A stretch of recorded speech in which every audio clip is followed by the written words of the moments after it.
And Levi, you can just get out of here.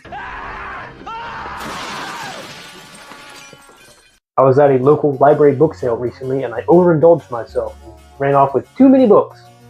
First on the heap, Bill the Galactic Hero on the Planet of Bottled Brains by Harry Harrison and Robert Sheckley. Robert Sheckley, I knew it. I was just talking about Robert Sheckley. I knew he wrote science fiction. This is the second Bill the Galactic Hero, apparently. Oh, I'm sticking up. No, it's a bookmark. I'd show you, but it's personalized. He's the perfect Starship Trooper. Big, strong, and not too bright. That sounds like Jake. He's the perfect hero, willing to do almost anything to save his neck. Okay, it's not Jake. I don't know, these Bill the Galactic Hero stuff, I mean, obviously it's supposed to be a comedy of sorts. Comedy, I like Hitchhiker's Guide to the Galaxy and Douglas Adams in general, but most people can't write comedy. I don't know, I'll give it a try. You'll notice here he has two right hands. That's pretty weird. That can't possibly be used for comedic effect. The Mammoth Hunters by Gene M. All. That's right, you better watch out, they're coming for your mom. Pardon me, I shouldn't have said that. Especially since my own mother is watching.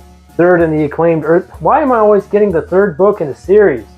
Come on, like I can never get the first book in the series. It's always the third. Now with their devoted John Villar, if that's a person or a thing, it doesn't say. Ayla boldly sets forth into the land of Mammoths, the Mammoth Hunters. The others she has been seeking. Though Ayla must learn their strange customs and language, it is because of her uncanny hunting and healing skills that she is adopted into the Mammoth Heart.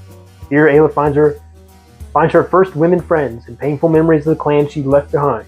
So some of that American prehistory fiction. The Last Book of Swords by Fred Saberhagen. I broke the curse. It's not the third book in the series, it's the last. But number 5 or something like that. Fred Saberhagen brings his immensely popular Swords series to a thrilling conclusion in the tale of Shieldbreaker, the Sword of Force, against which there is no defense. That must be why it's such a short book. The Wrath of Ashar by Angus Wells.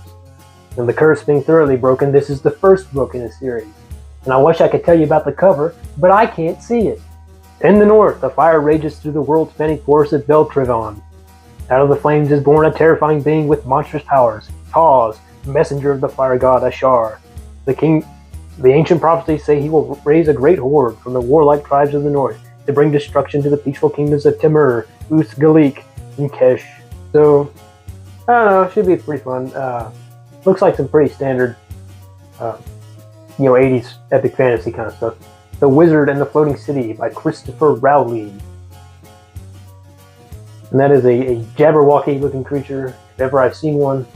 The magic carpet is cool. Set in a different realm of the same mythical world as the Basil Broketail books. It's going to be that kind of book. This fantastic saga of sorcery and swordplay will dazzle fans of Christopher Rowley. Prince Evander had barely escaped the treacherous usurpation of his throne with his life.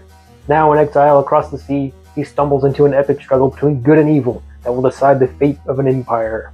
Yeah, I'm not too thrilled about it being adjacent to a series I haven't read, but like I say, if the book's good, it'll be good, and if it stinks, it wouldn't have mattered what series it was part of.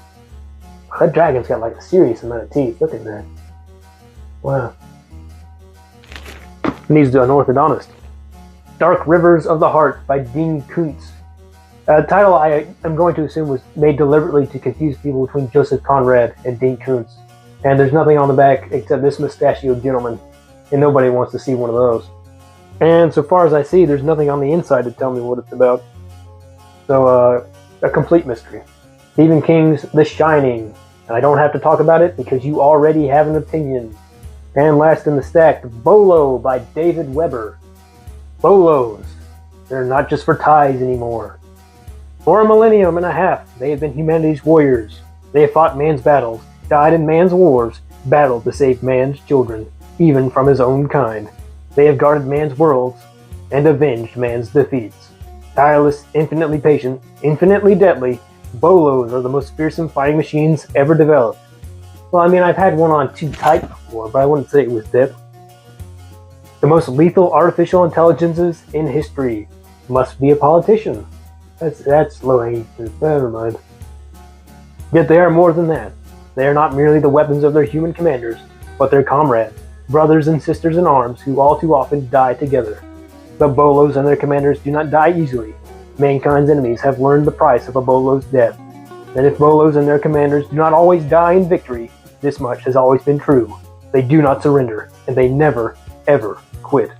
I'm going to guess it's some science fiction, military science fiction, tank warfare, something along the lines of, you know, those Gundam series. It doesn't matter which one, they're all the same. Those Gundam series where the Gundam pilot and the robot have like this bond and like the whole bit. I'm going to assume it's something like that, except with tanks instead of Gundams. I don't know how this guy with the horse figures in. So what does this mean for our books by the foot total? Well, this stack of books is 9 inches even. So included with our previous total of 37 feet 10 and 11/16 inches. No, that's wrong. So included with our previous total of 37 feet 1 and 11/16 inches, that gives us 37 feet 10 and 11/16 inches of unread books on my shelf. And hey, if you want a bunch of unread books clogging up your shelf, I suggest picking up my book, The Sunken Door by the outlaw Levi Wallace. Find it on Amazon in paperback and hardcover.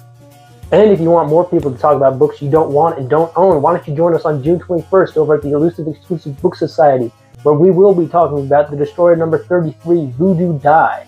The gentleman over there very graciously invited me to join them discussing this book. Be there at 7 o'clock on Saturday. Don't be late. All right, Levi, you can stick around for that one.